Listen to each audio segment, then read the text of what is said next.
People's Party of India यांची डिसेंबर 2017 रोजी निवडणूक आयोगाकडे नोंदणीकृत आहे. 2019च्या निवडणुकीत भाग देखील घेतला होता. 2019 मध्ये मध्य प्रदेश, राजस्थान, हिमाचल प्रदेश आणि झारखंड विधायक MLA निवडणूक लढवली. सटाणा मध्य प्रदेश महामंडळासाठी 4 पार्षद निवडून देखील आले. आता संपूर्ण भारतातून एकूण 133 उमेदवार निवडणूक लढवत होते. भारतामध्ये 22 राज्यांमध्ये निवडणूक people party of India democratic हा आता भारतातील काँग्रेस नंतर सर्वाधिक उमेदवार देणारा तिसरा सर्वात मोठा पक्ष आहे. Peoples Party of India Democratic Lok Sabha सार्वत्रिक निवडणूक 2024च्या 25 ठाणे लोकसभा मतदारसंघाचे अधिकृत उमेदवार छत्रपती शिवाजी शाहू फुले आंबेडकर चळवळीतील अभ्यासू, सक्रिय व समर्पित पीपल्स पार्टी ऑफ इंडिया डेमोक्रेटिकचे कार्यकर्ते उत्तम किसनराव तिरपुडे हे आहेत. त्यांचे शिक्षण MSc LLB असून त्यांचं निवडणूक चिन्ह फळांची टोपली ही आहे. राजनीती नाही मिशन आहे, व्यवस्था परिवर्तनाची लढाई आहे. उत्तम किसनराव तिरपुडे यांचे हे मिशन आहे. माझं नाव देवेंद्र सोपान घाडगे. मी ठाण्याचे जे आपले खासदार उभे आहेत त्यांचा प्रतिनिधी आहे. उत्तम किसनराव तिरपुडे हे ठाण्यामध्ये 25 लोकसभा ठाणे या मतदारसंघात पीपल्स पार्टी ऑफ इंडिया डेमोक्रेटचे उमेदवार म्हणून उभे आहेत. आणि आज आपल्या समोर BD बोरकर साहेब जे आपले पक्षाचे संस्थापक आहेत आणि त्यांच्याशी आपण 2 शब्द बोलू. पीपल्स पार्टी ऑफ इंडिया 2018ला याचं रजिस्ट्रेशन करण्यात आलं आहे.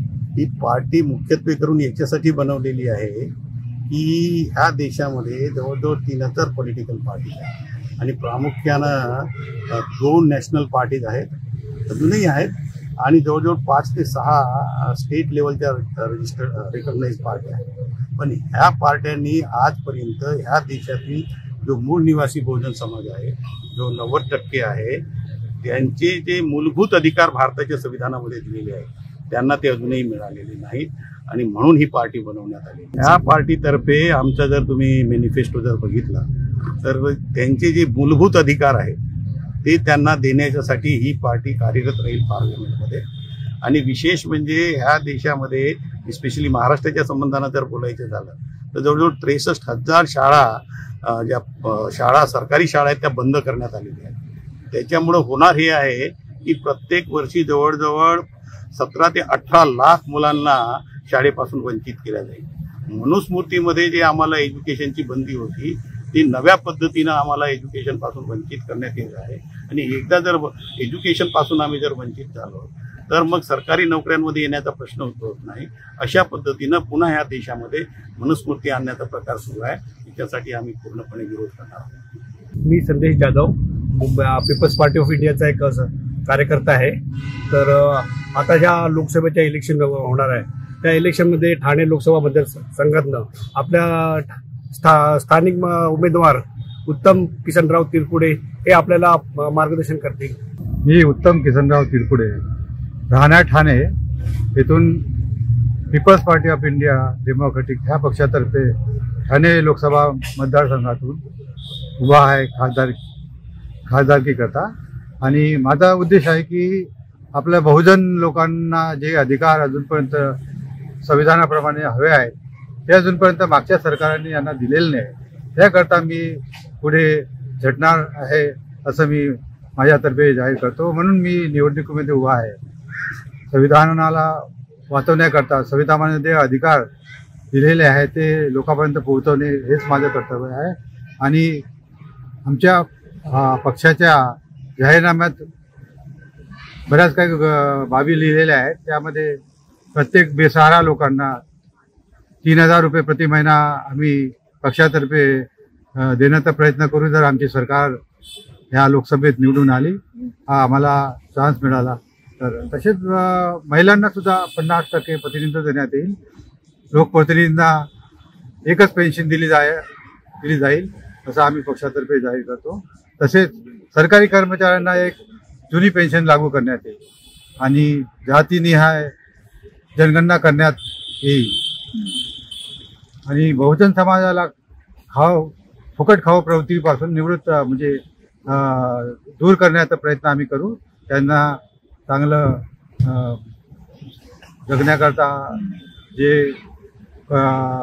ज्या बाबी आवश्यक आहे त्या बाबी पुरवण्याकरता आम्ही प्रयत्न करतो. नाही तरी मतदार बंधू भगिनींना मी आवाहन करतो की मला आणि आमच्या पक्षाच्या उमेदवारांना जास्तीत जास्त संख्येने निवडून द्यावं आणि लोकसभेत पाठवावे असे मी सर्व मतदार बंधू भगिनींना आवाहन करतो। मैं वाईबी तायडे, मैं पीपीआईडी के उत्तर महाराष्ट्र राज्य का प्रभारी हूं और बामसेप का पुराना कार्यकर्ता हूं 25 साल से, और पीपीआईडी से पिछले 5 साल से जुड़ा हुआ हूं।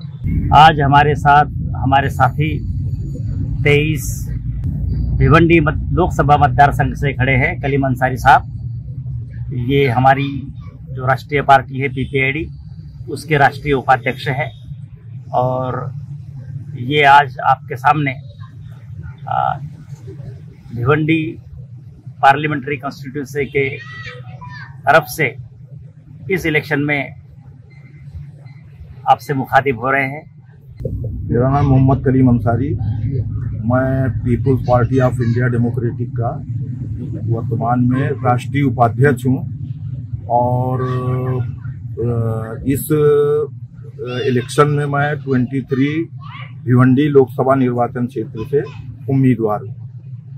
हम लोग तो बहुत चेंजेस लाना चाहते हैं, और वो चेंजेस जो है संविधान के आधार पर लाना चाहते हैं, क्योंकि इस देश के महापुरुषों ने जो मेहनत करके संविधान में जो कुछ हक अधिकार लोगों को दिए, और सत्ता का संचालन संविधान के अनुसार चलना चाहिए, जो नीति निर्देशक तत्व उन्होंने बनाए, कल्याणकारी राज्य की जो है योजना बनाई, वो सारी की सारी जो है जो सरकारें आई हैं वो संविधान के विपरीत जो है जाके कार्य करती हैं, जिसकी वजह से इस भारत को आजाद हुए लगभग 70-75 साल हो गए, लेकिन यहाँ के जो मूल निवासी हैं, यहाँ के जो 90% आबादी है, उनका जो उत्थान नहीं हो पाया, क्योंकि सरकारें हमेशा संविधान के अनुरूप जो है कार्य नहीं करती। अगर संविधान के अनुरूप कार्य करती होती तो अब तक देश जो है, ये जो कहा जाता था जैसे कि भारत जो है सोने की चिड़िया है, ये फिर से जो है सोने की चिड़िया हो गई। अगर हमारी पार्टी जो है सत्ता में आती है तो हम सबसे पहले जो है इस देश में एक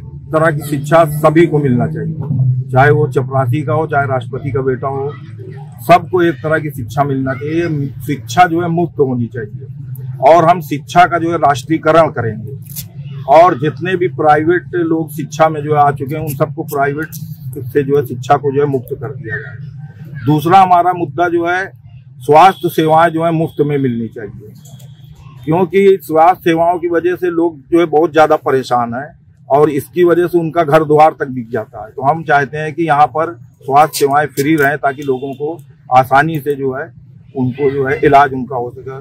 तीसरा जो है रोजगार की समस्या जो है बहुत बड़ी होती जा रही है, तो सबको जो है रोजगार मिलना चाहिए, और जिनको रोजगार के अवसर नहीं प्राप्त हो रहे उनको भी जो है हम 500 रुपया पर डे के हिसाब से उनकी मजदूरी जो है, और उसको जो है महंगाई भत्ते के साथ जो है जोड़ देंगे। ये हमारी पार्टी का जो है मुद्दा रहेगा। मैं आह्वान लोगों का यही करना चाहता हूँ कि ये इलेक्शन जो है अन्य इलेक्शनों की तरह नहीं है, बहुत ही क्रूशियल इलेक्शन है, और इसमें आप अगर थोड़ी सी भी चूक कर गए तो आपके साथ बहुत ज्यादा जो है जानवरों जैसा बर्ताव होने की संभावना है भविष्य में। इसलिए 5 किलो मुफ्त राशन से हम जो है हम जानवर बनने की तरफ जा रहे हैं। हमें चाहिए कि हम एक ऐसी सरकार को चुने जो हमें रोजगार दे, हमें शिक्षा दे, हमें अच्छी स्वास्थ्य सेवाएं दे। माझं नाव पल्लवी सखाराम खैरे आहे। मी People's Party of India Democratic या पार्टीची कार्यकर्ता आहे। माझ्यासोबत श्रीकांत शिवाजी वंजारे हे आहेत। माझं नाव श्रीकांत शिवाजी वंजारे आहे। मी कल्याण मतदारसंघ 24 मधून उभा आहे, आणि आम्ही Peoples Party of India Democratic या पक्षामधून उभा आहे, आणि आमच्या जे पार्टीचं अजेंडा आहे त्याच्यामध्ये संविधान लागू करणं आहे। जो आमचा शोषित वंचित तबका आहे, ज्यांना हक्काधिकारापासून वंचित ठेवलंय, ज्यांना शिक्षण, आरोग्य, रोजगार याच्यापासून वंचित ठेवलंय, ते त्यांना मिळवून देण्याचा आम्ही प्रयत्न करू, आणि संविधान पूर्णपणे लागू करण्याचा प्रयत्न करू। जसं आपण आज बघतोय की आपल्या देशामध्ये आहे ना, चांगल्या प्रकारचं शिक्षण दिलं जात नाहीये, चांगल्या प्रकारचं आरोग्य दिलं जात नाही। जर एखाद्या हॉस्पिटलमध्ये जर आपण जातोय तर तिथे ना भरमसाठ पैसा घेतला जातो, आणि ज्याच्यामधून आहे ना आपल्याला आरोग्याची सेवा मिळत नाही। तर आम्ही जर सत्तेत आलो तर आम्ही सर्वात अगोदर चांगल्या प्रकारचं शिक्षण देऊ, सर्वात अगोदर चांगल्या प्रकारचं आरोग्य देऊ। जिथे आहे ना एखाद्या हॉस्पिटलमध्ये गेलात तर पूर्ण ट्रीटमेंट ही फ्री केली जाईल आणि त्याचबरोबर आमच्या देशामध्ये आम्ही जास्तीत जास्त रोजगार निर्माण करू। ज्या देशामध्ये लोकसंख्या एवढी जास्त आहे, जिथे एवढा जास्त रोजगार निर्माण होऊ शकतो, तिथे ते रोजगार निर्माण करत नाहीयेत। जसं आपल्या देशामध्ये मॅन्युफॅक्चरिंग होत नाही, तर आम्ही जर सत्तेत आलो तर आम्ही सर्वीकडे मॅन्युफॅक्चरिंग निर्माण करू। आम्ही सर्वात जास्त रोजगार निर्माण करण्याचा प्रयत्न करू, ज्याच्यामधून लोकांना रोजगार मिळेल आणि ज्याच्यामधून लोकांना मान सन्मान मिळेल। कारण सर्वात महत्त्वाची गोष्ट काय आहे की ज्यांना रोजगार नसतो, ज्यांना मान सन्मान नसतो, ते लोक आहेत ना, त्यांचं मानसिक खच्चीकरण होतं।